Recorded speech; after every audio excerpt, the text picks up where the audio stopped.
The morning sun cast long shadows across the human settlement on Kepler 442b, as 8-year-old Maya Chun chased her pet companion, a small furry creature called a tribble, through the marketplace. Her laughter echoed between the metal stalls where human colonists traded goods with various alien species who had established peaceful relations with Earth's newest colony. Maya's parents, Dr. Sarah Chun and engineer Marcus Chun, had been among the first wave of terraforming specialists sent to establish this outpost 3 years ago. The planet had quickly become a symbol of successful human expansion into the galaxy, a shining example of how Earth's children could adapt and thrive, even in the harsh environments that other species considered uninhabitable. The Galactic Council had initially been skeptical of humanity's application for colonization rights. Most species required decades of environmental modification before they could survive on new worlds. Humans, however, seemed to possess an unusual ability to adapt to conditions that would kill other sentient beings within hours. The Council had reluctantly granted permits for several test colonies, expecting them to fail within the first year. Instead, human settlements had flourished on worlds that even the hardy Corellian Empire avoided. The Deathworlds, as they were known in Council records, became humanity's domain. Planets with crushing gravity, toxic atmospheres, extreme temperature variations, and deadly native fauna became comfortable homes for human families. This unprecedented success had earned humanity both respect and suspicion within the galactic community. Maya darted between the legs of a tall, blue-skinned Altarian merchant who smiled down at her with genuine warmth. The Altarians had become close allies with humans, appreciating their straightforward nature and remarkable resilience. Maya waved at the merchant before continuing her pursuit of the escaped tribble, which had somehow gotten loose from its carrier. The marketplace buzzed with activity as humans and aliens conducted their daily business. Vendors sold everything from earth-grown vegetables that somehow thrived in the alien soil to sophisticated technology traded from across the galaxy. Children from various species played together in designated areas while their parents worked. It was a scene of peaceful cooperation that would have been impossible just a decade earlier. Officer Vextalon of the Hegemony Enforcement Division watched the scene with barely concealed disgust. The tall reptilian Zephyrion had been assigned to this backwater human colony as part of a routine inspection, and everything he observed reinforced his species' belief that humans were dangerous primitives who had no place among civilized galactic society. The Zephyrion hegemony had opposed human expansion from the beginning. Their ancient civilization prided itself on order, hierarchy, and proper conduct. Humans represented chaos to them with their unpredictable emotions, their willingness to take enormous risks, and their disturbing tendency to form bonds with other species. Regardless of genetic compatibility or social standing, Vextalon's assignment was supposedly neutral. But his real mission was to document evidence of human aggression or incompetence that could be presented to the Council. The hegemony believed that humanity's rapid expansion threatened the established order of galactic civilization. They sought any excuse to have human colonization permits revoked. As he stalked through the marketplace, his keen eyes searched for violations of galactic safety protocols, evidence of environmental damage, or signs of the violent tendencies that Zephyrian propaganda claimed were inherent to human nature. So far he had found nothing but frustratingly peaceful cooperation and efficient resource management. Maya's tribble suddenly broke free from the maze of market stalls and bounded directly toward the inspection area where Vextalon was conducting his official survey. The small creature was harmless, bred specifically as a companion animal for human children, but Vextalon saw only an uncontrolled biological agent approaching his position. The little girl followed close behind, her face bright with excitement and completely unaware of the alien officer's presence. She was focused entirely on retrieving her beloved pet, which had now taken refuge behind a stack of survey equipment. Vextalon's hand moved instinctively to his enforcement staff, a weapon designed to deliver non-lethal but extremely painful neural disruption to maintain order during inspections. His training emphasized the importance of controlling chaotic situations immediately, before they could escalate into the kind of violence that Zephyrian doctrine claimed was inevitable when dealing with primitive species. Maya knelt down behind the equipment, reaching for her tribble with gentle hands and soft, encouraging words. She had no idea that she was being perceived as a threat by a being whose species had evolved to see any unpredictable movement as a potential attack. The cultural gap between human playfulness and Zephyrian fear-based responses was about to create a tragedy that would echo across the galaxy. In the Zephyrian mind, order was paramount. Children should be strictly controlled, animals should be contained, and any situation that deviated from established protocols represented a dangerous breakdown of civilized behavior. Maya's innocent pursuit of her pet appeared to Vextalon as exactly the kind of chaotic human behavior that his superiors had warned him about. The enforcement staff hummed to life in his scaled grip as he prepared to restore order to what he perceived as a rapidly deteriorating situation. In his mind, he was performing his duty as a representative of galactic law and order. He had no understanding that he was about to commit an act that would fundamentally alter the relationship between humanity and the rest of the galaxy. Maya's small hand finally closed around her tribble just as Vextalon raised his weapon. She looked up with a smile of pure joy, completely innocent and unaware of the danger that towered above her. In that moment, two vastly different worldviews collided with consequences that neither species could have predicted. The neural disruptor struck Maya Chun with the full force of a Zephyrian enforcement staff, a weapon designed to incapacitate adult members of various galactic species. The energy beam hit the 8-year-old girl directly in her small chest, sending her tiny body flying backward into a stack of metal crates with a sickening crash. Maya's scream of pain and terror cut through the marketplace like a blade, causing every conversation to stop instantly. The tribble fell from her hands as her small body convulsed from the neural disruption coursing through her nervous system. Her eyes rolled back as she gasped for breath, her little fingers clawing desperately at the air. Dr. Sarah Chun heard her daughter scream from 3 stalls away and came running with the speed that only a mother's panic could provide. When she saw Maya's convulsing form on the ground, something primal and terrifying awakened in her expression. She dropped to her knees beside her child, her medical training warring with her maternal instincts as she checked for vital signs. The Altarian merchant who had smiled at Maya moments before now stood frozen in horror. His large, normally gentle eyes were wide with disbelief. Other aliens in the marketplace began backing away slowly, their survival instincts warning them that something fundamental had just shifted in the atmosphere around them. Marcus Chun arrived seconds later, his engineer's methodical mind immediately cataloging the scene. Maya on the ground, still twitching from neural disruption, his wife frantically administering medical aid, the tall Zephyrian officer standing over them with his weapon still active. The pieces fell together in his mind with crystalline clarity. "You struck my daughter," Marcus said, his voice unnaturally calm as he approached Officer Vextalon. There was something in his tone that made several nearby aliens take additional steps backward. They had heard stories about human protective instincts but had never witnessed them firsthand. Vex single quotes Talon raised his staff defensively, his reptilian features twisted into what he believed was righteous authority. The juvenile was creating a disturbance and interfering with official galactic business. Standard enforcement protocols require immediate action to maintain order. The human spawn will recover from the neural disruption within several hours. The way he said human spawn with such casual contempt made something dark and dangerous flicker across Marcus's face.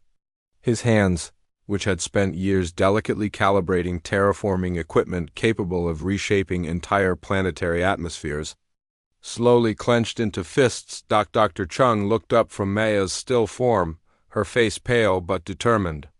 "She's going into neurological shock." This weapon was designed for adult alien physiology, not a human child. Her nervous system can't handle this kind of disruption.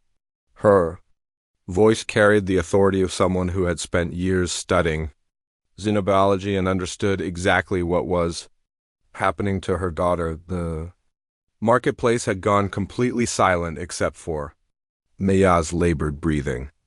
Even the usual background hum of technology seemed muted, as if the very air was holding its breath. Word was already spreading through the colony's communication network. Every human within miles would know about the attack within minutes. Vextalan's confidence began to waver as he noticed the change in atmosphere. The humans in the marketplace were no longer going about their business. They were gathering, moving with a coordinated purpose that seemed to happen without any visible communication.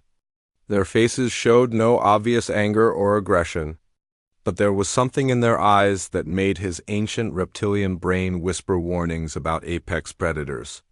The enforcement action was completely justified, Vextalan insisted, but his voice lacked its earlier certainty.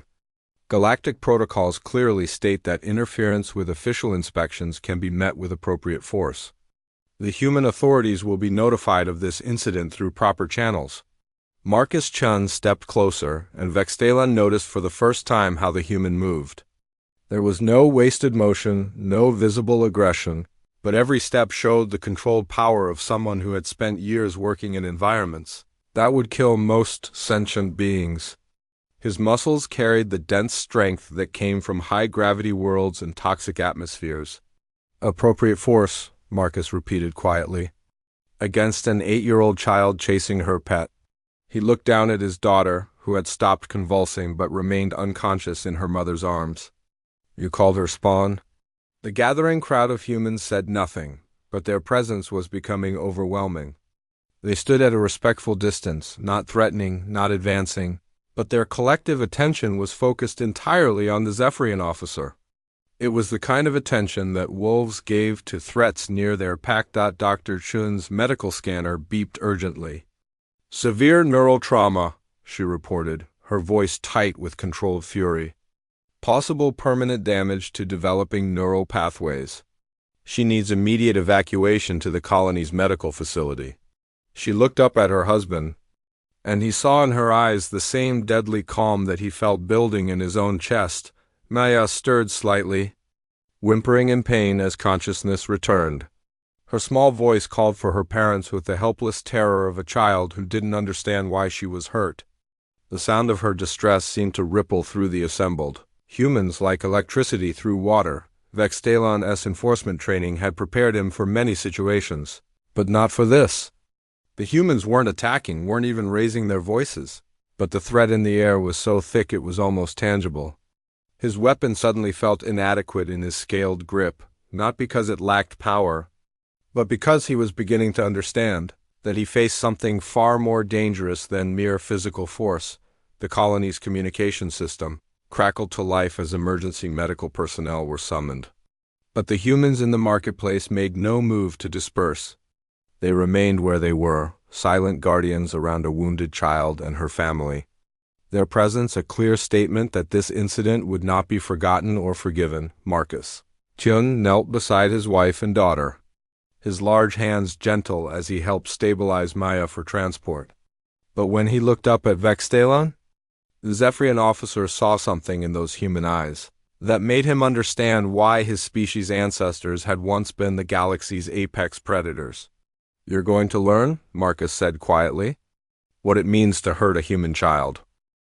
Within hours of the attack on Maya Chun, every human colony in the galaxy knew what had happened on Kepler 442b. The news spread through quantum communication networks with a speed that surprised even the most advanced alien civilizations. What shocked them more was the nature of the human response. There were no immediate calls for violence or revenge. Instead, something far more systematic and terrifying began to unfold across human space. Emergency sessions were called in colonial governments. Trade agreements were quietly reviewed. Defense protocols were activated with methodical precision. The galaxy was about to learn that humanity's greatest weapon was not their individual strength, but their collective unity when one of their own was threatened. Ambassador Elena Vasquez received the report while attending a routine trade negotiation on the neutral world of Sanctuary Station. The experienced diplomat had spent 15 years building relationships with alien species, always presenting humanity as reasonable and cooperative partners in galactic civilization.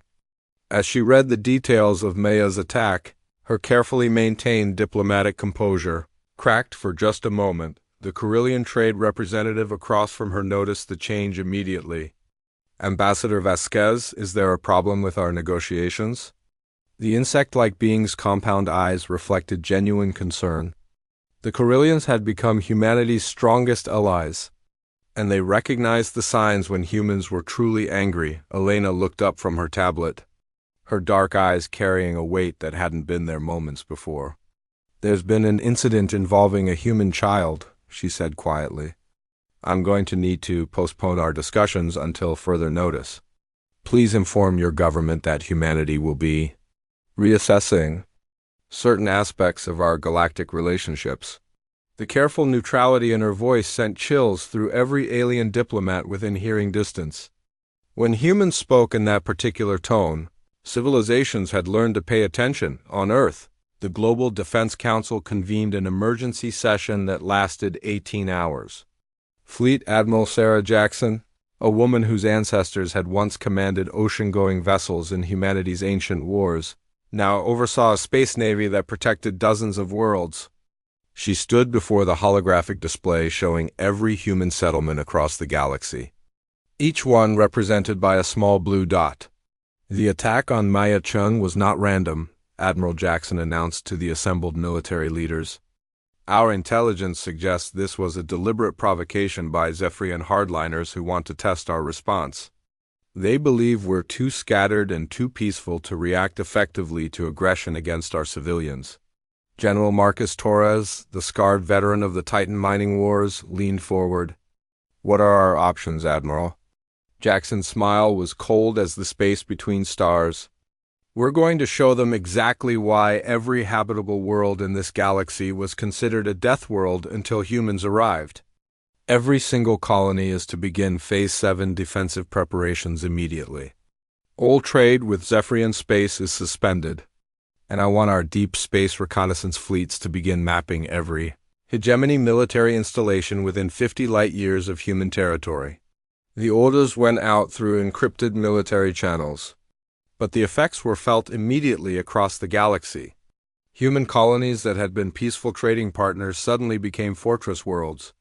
Civilian vessels that had carried goods and passengers between species were quietly retrofitted with defensive systems. The transformation was so rapid and coordinated that alien intelligence services struggled to track what was happening. On the mining world of Hades 7, where humans worked in conditions that would liquefy most other species, Colony Administrator Janet Price received her orders while standing in an environment that registered 847 degrees Celsius. She read the message through her helmet's display, her face grim behind the reinforced visor. "All mining operations are suspended," she announced to her staff. "Begin converting the thermal extraction systems for defensive applications. I want this planet's core energy tapped and ready for deployment within 72 hours. Her second in command, a man whose body had been enhanced to survive in the planet's molten environment, nodded understanding. The Zephyrians always said humans were too primitive for deep space colonization. Let's show them what primitives can do when properly motivated. Similar scenes played out across human space.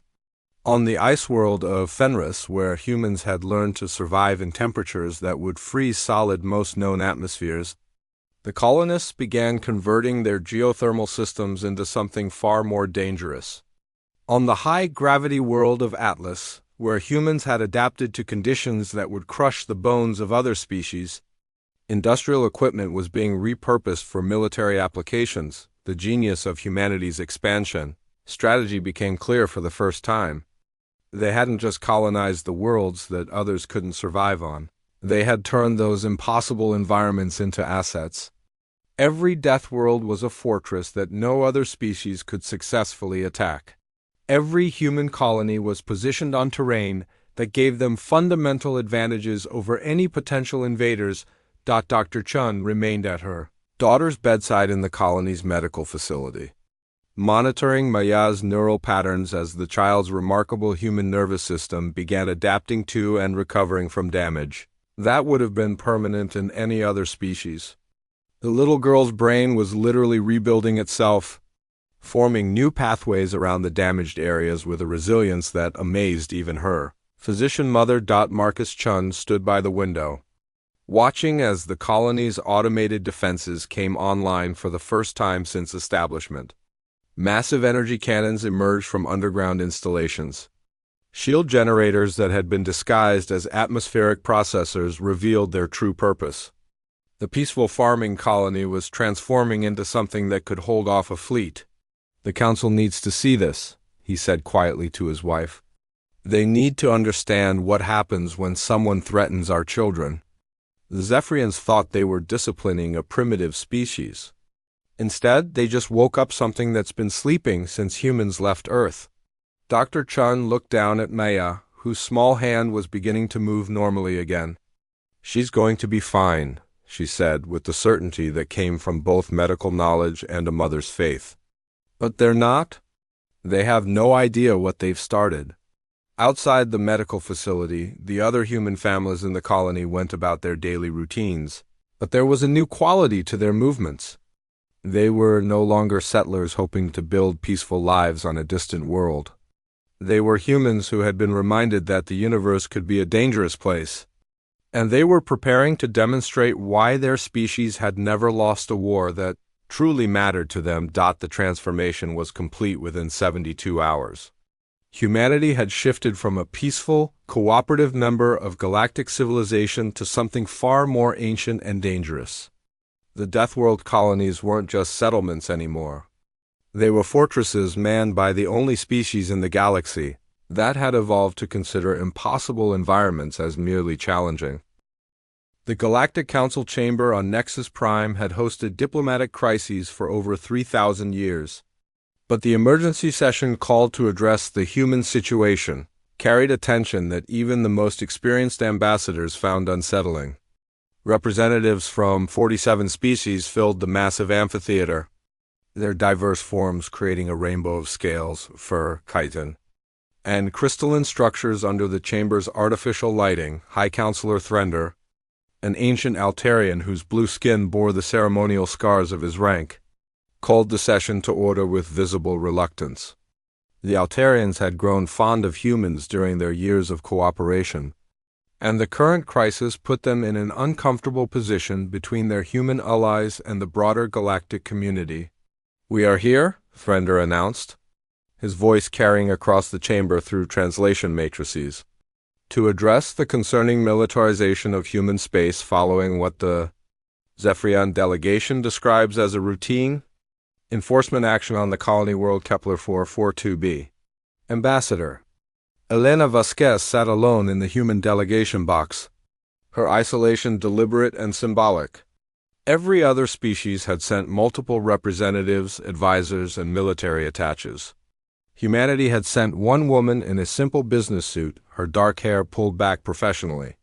Her expression unreadable. Supreme Marshal Kethver of the Zephyrian hegemony rose from his delegation's position, his towering reptilian form imposing even in the vast chamber. His scales gleamed with the ceremonial oils of military rank, and his voice carried the authority of someone accustomed to absolute obedience. "Honored Council," Kethver began. The hegemony's enforcement action was entirely within galactic law. Officer Vextalon was conducting a routine inspection when confronted by an uncontrolled human juvenile and an unrestrained biological agent. His response was measured and appropriate for maintaining order during official proceedings. Ambassador Vasquez remained seated, but her slight smile made several alien diplomats shift uncomfortably in their positions.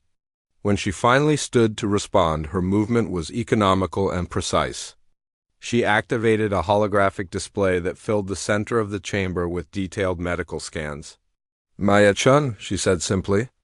8 years old. Neural damage consistent with adult-level enforcement staff discharge. Estimated recovery time with human medical intervention, 6 to 8 months. Estimated recovery time for any other known species." She paused, letting the silence stretch. Death within minutes. The medical scans showed the extent of damage to Maya's developing nervous system in clinical detail. Several species representatives made sounds of distress as they realized what they were seeing. A weapon designed to temporarily incapacitate adults had nearly killed a child. Furthermore, Vasquez continued, her voice taking on an edge that cut through the chamber's atmosphere like a blade. I would like the Council to review the exact wording Officer Vextalon used when describing the incident.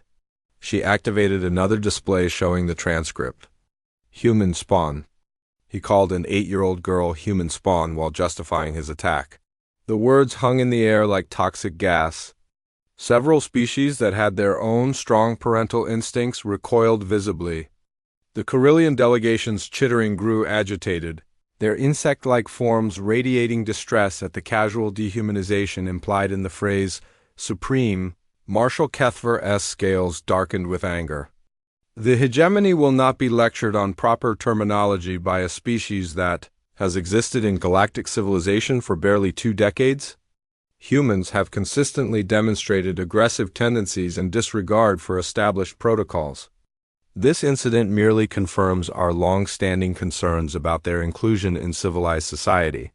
Ambassador Vasquez turned to face the Zephyrian delegation directly, and every being in the chamber could feel the temperature seem to drop several degrees.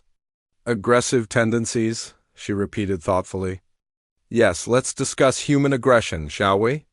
She activated a new series of displays showing star charts and resource distribution maps. In the 23 years since first contact, humans have established colonies on 47 worlds that were considered uninhabitable by every other galactic civilization.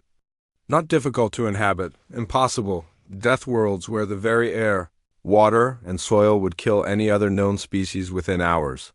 The displays shifted to show economic data. These impossible worlds now produce 37% of the rare minerals essential to galactic technology. Worlds like Hades 7, where the surface temperature exceeds the melting point of most starship hulls. Fenris, where the atmosphere is 94% methane and the average temperature is minus 200 degrees Celsius. Atlas, where gravity is 14 times Earth normal and would crush most beings into paste within minutes. Several alien delegates were frantically checking their own databases, confirming the impossible conditions of human colony worlds. The reality was sinking in that humanity hadn't just found marginal worlds to settle, they had colonized environments that represented death sentences to everyone else. Every one of these worlds, Vasquez continued relentlessly, has been transformed from a useless rock into a productive member of galactic civilization through human ingenuity, determination, and what Supreme Marshal Kethver calls aggressive tendencies. She turned back to face the broader council. But perhaps the Supreme Marshal is correct about human aggression. Would the council like to see exactly how aggressive humans can be when someone threatens our children? High Counselor Thrender leaned forward, his ancient features troubled. Ambassador Vasquez, the council does not respond well to threats. If you are suggesting that humanity intends hostile action? I'm not suggesting anything, Vasquez interrupted, her voice cutting through the diplomatic protocols with surgical precision. I'm informing the Council of facts. Every human colony is now on full defensive alert. Every human vessel has been recalled from neutral space. Every trade agreement involving human resources has been suspended pending review of our security concerns. The economic implications hit the chamber like a physical blow. 47% of rare earth elements. 63% of heavy isotopes, 81% of crystalline matrices essential for faster-than-light communication. Humanity had quietly become indispensable to galactic civilization while everyone was focused on their primitive status. Furthermore, Vasquez continued, humanity wishes to formally request that the Galactic Council review the psychological evaluation requirements for enforcement officers. It appears that some species may be unsuited for interactions with developing sentient beings due to fundamental neurological differences in threat assessment and protective instincts. The diplomatic language was polite, but every being in the chamber understood the real message. Humans were questioning whether certain species were psychologically capable of civilized behavior. The insult was devastating precisely because it was delivered with perfect diplomatic courtesy. Supreme Marshal Kethver S. clause extended involuntarily. The hegemony will not tolerate such obvious disrespect from a species of primitives who lack even basic social structures. Careful, Ambassador Vasquez said quietly, but her voice carried across the entire chamber. You're talking about the species that turned Deathworlds into gardens. The species that considers a planet with crushing gravity and toxic atmosphere suitable for raising children. The species that just demonstrated we can coordinate military preparations across 47 worlds in 72 hours without any centralized government telling us to do. So, the silence that followed was deafening. The Council was beginning to understand that they weren't dealing with a typical diplomatic crisis. They were facing something unprecedented, a species that had been underestimated by everyone, including themselves. High Counselor Thrender called for a brief recess, but Ambassador Vasquez remained standing. Actually, Counselor, I believe this would be an excellent time for a practical demonstration of what the Supreme Marshal calls primitive aggression. She activated her personal communicator, and the chamber's main display shifted to show a real-time feed from the Hades 7 mining colony. The assembled diplomats found themselves looking at a hellscape where the very landscape glowed with molten rock and the air shimmered with heat that would vaporize most organic compounds. Colony Administrator Price, Vasquez said calmly, would you please show the Council our current mining operations? A human figure appeared on the screen, walking casually across terrain that registered temperatures exceeding 800 degrees Celsius. Janet Price wore a protective suit, but her movements were relaxed and confident as she approached what appeared to be a massive industrial complex built directly into the side of an active volcano. Certainly. Ambassador, Price replied, her voice clear despite the howling winds of superheated gases around her. We've just finished converting our thermal extraction systems for alternative applications, as requested. Would the Council like to see our new defensive capabilities? Without waiting for an answer, Price gestured to her team. The industrial complex began to reconfigure itself with mechanical precision that was beautiful and terrifying to observe. Massive thermal extraction pipes rotated to point skyward.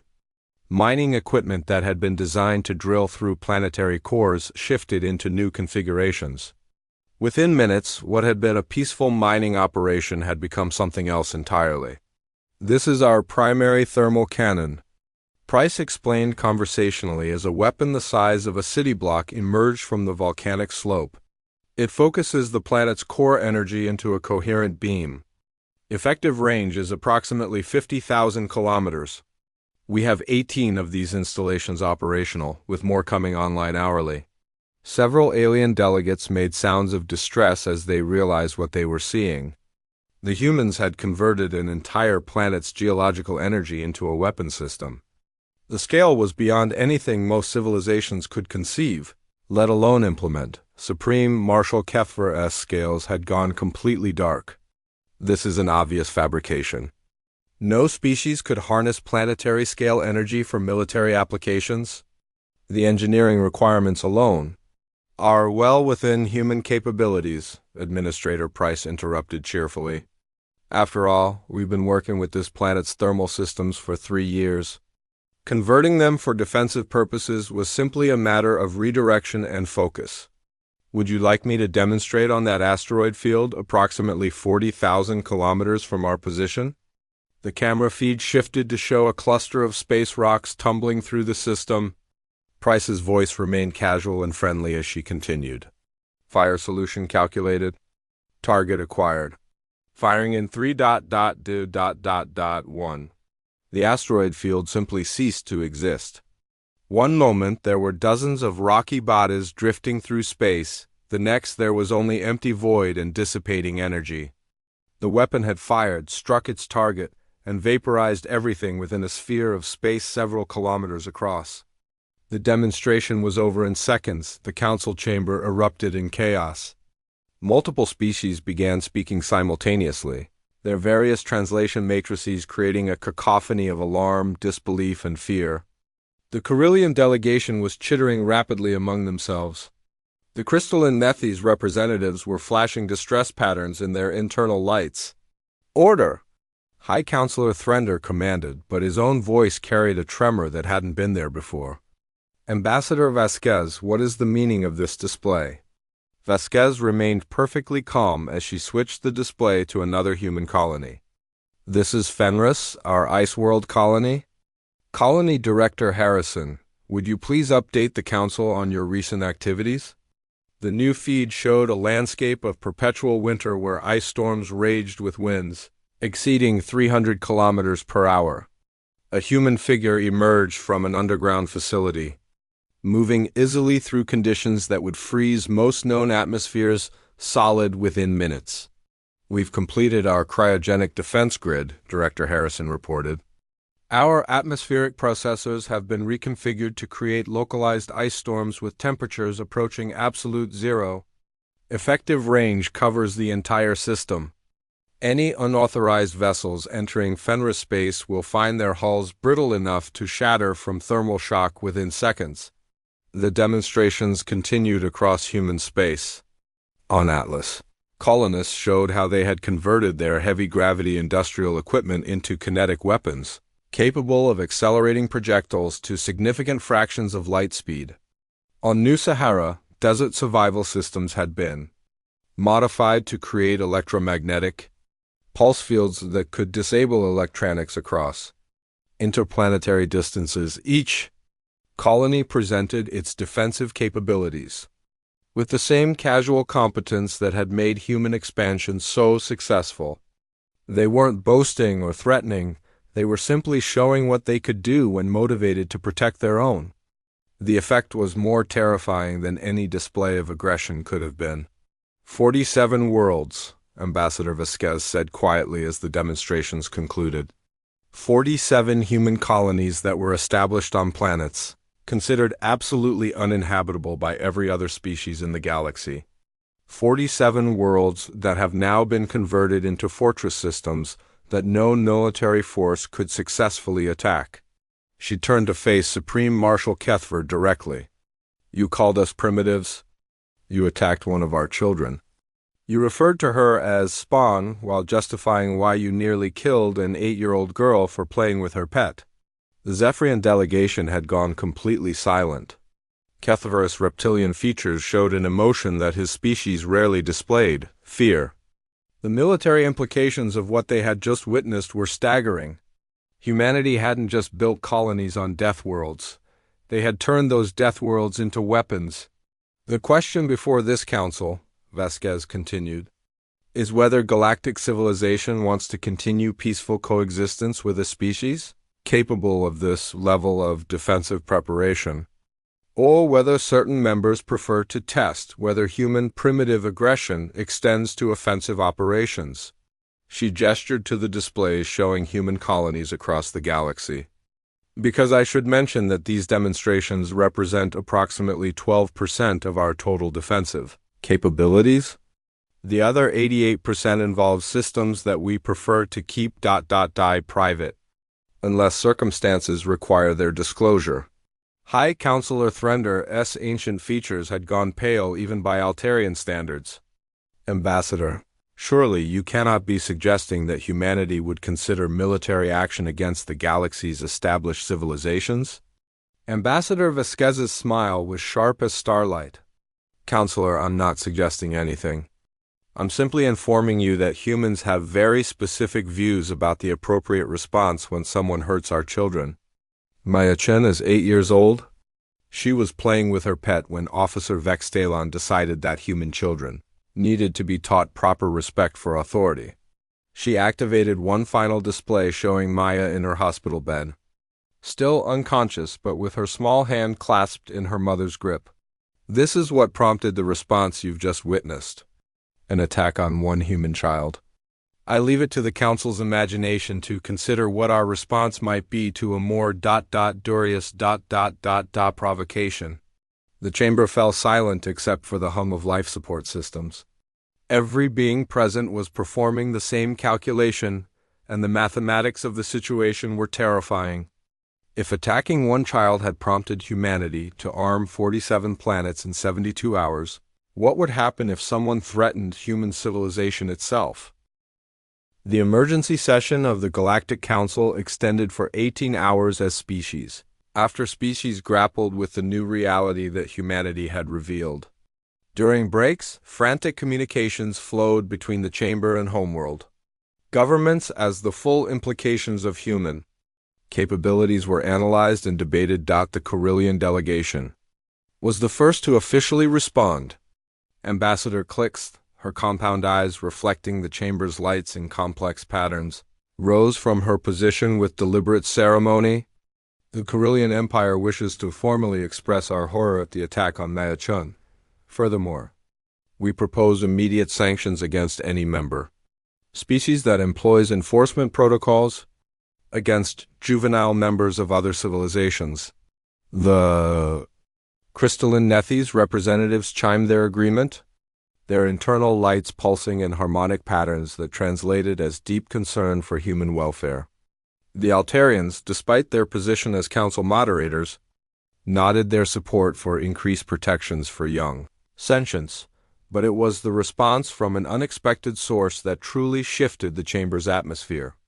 The Vaxian Federation, a species known for their extreme pacifism and isolation, activated their rarely used speaking platform. Ambassador Quental's ethereal form shimmered as she addressed the assembly for the first time in over a century. The Vaxian Federation has observed galactic politics without participation for 900 years. Her voice carried an otherworldly quality that commanded attention. We chose isolation because we believe that all spacefaring species eventually develop the same patterns of aggression and territorial expansion. We were wrong.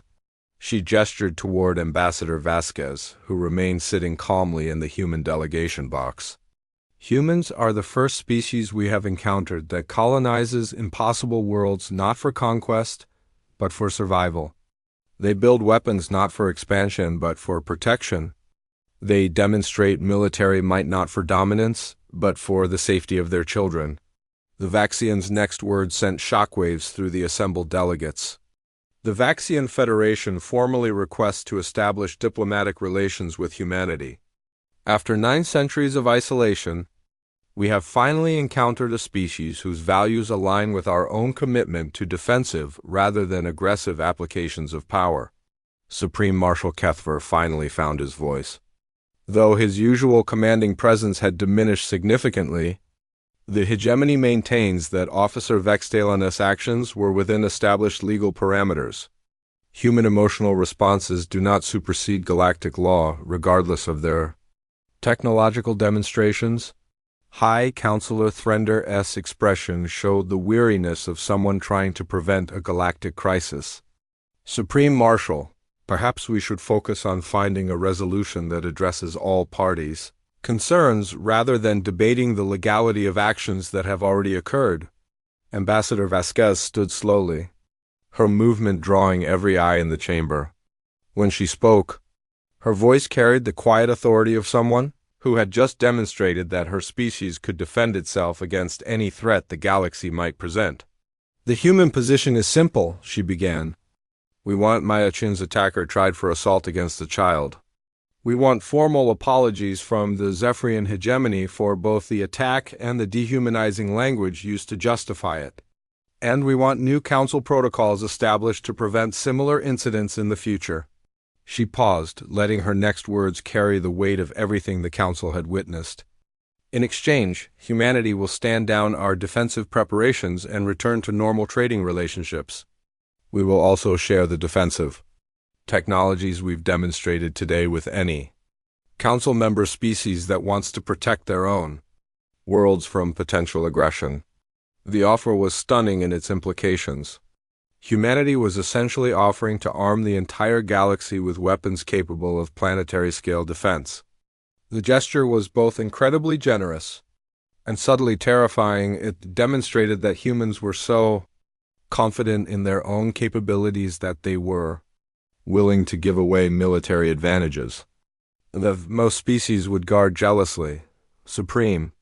Marshal Kethver's claws extended and retracted repeatedly as he processed the offer. The hegemony cannot accept responsibility for lawful enforcement actions.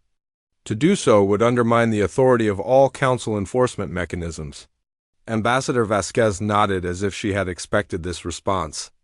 Very well. In that case, humanity formally withdraws from all hegemony space. No human vessels, goods, or personnel will enter Zephyrian territory. All existing contracts are void. All collaborative projects are terminated immediately. She activated her communicator. Admiral Jackson, please begin Phase 8 defensive preparations. The Zephyrian hegemony has declined our diplomatic resolution. The chamber erupted again, but this time the voices were directed at the Zephyrian delegation. Multiple species began calculating the economic impact of losing access to human-produced resources. The rare minerals, the heavy isotopes, the communication crystals, all would be unavailable to anyone who maintained trade relationships with the hegemony. The economic pressure was more devastating than any military threat could have been. Humanity had quietly become so essential to galactic infrastructure that excluding them would cripple entire sectors of civilization. The Carillions, whose technology depended heavily on human-mind rare elements, were particularly vocal in their protests. After 6 more hours of heated debate, Supreme Marshal Kethver returned to the speaking platform. His proud bearing had been replaced by the deflated posture of someone facing an impossible choice. The hegemony could maintain their position and face economic isolation, or they could accept responsibility for an action that their entire culture viewed as justified. The Zephyrian hegemony, he said slowly, acknowledges that Officer Vextalon's enforcement action may have been ... excessive, given the juvenile status of the subject. We are prepared to offer compensation for medical expenses and to review our protocols regarding interactions with young members of developing species. It wasn't the full apology that humanity wanted, but Ambassador Vasquez recognized the significant concession it represented. The hegemony was admitting error and agreeing to change their behavior, something their rigid, hierarchical culture rarely allowed. Acceptable, she replied simply. Officer Vextalon will be tried by a joint tribunal with human participation. The hegemony will establish new protocols for interactions with human civilians. And Maya Chun receives a formal apology recognizing that she was an innocent child who posed no threat to anyone. 3 days later, a communication from Kepler 442b brought news that lifted the spirits of every human in the galaxy. Maya Chun had awakened from her medically induced coma with no permanent neurological damage. Her first words upon waking had been to ask if her tribble was safe.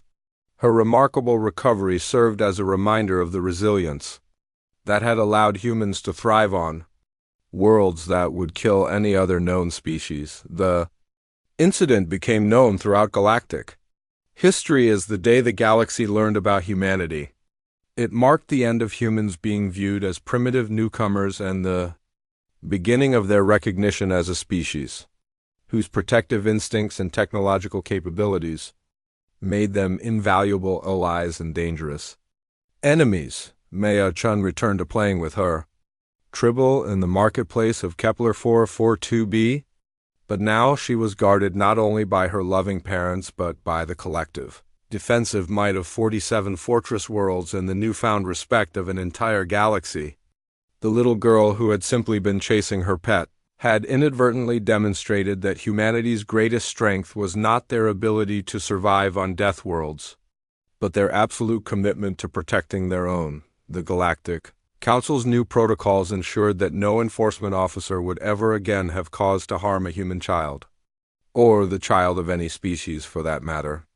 Maya's attack had not only protected humanity, but had extended those protections to every young sentient being in the galaxy. In the end, it had been a very human resolution to a very human problem, turning a tragedy into an opportunity to make the universe a safer place for everyone's children.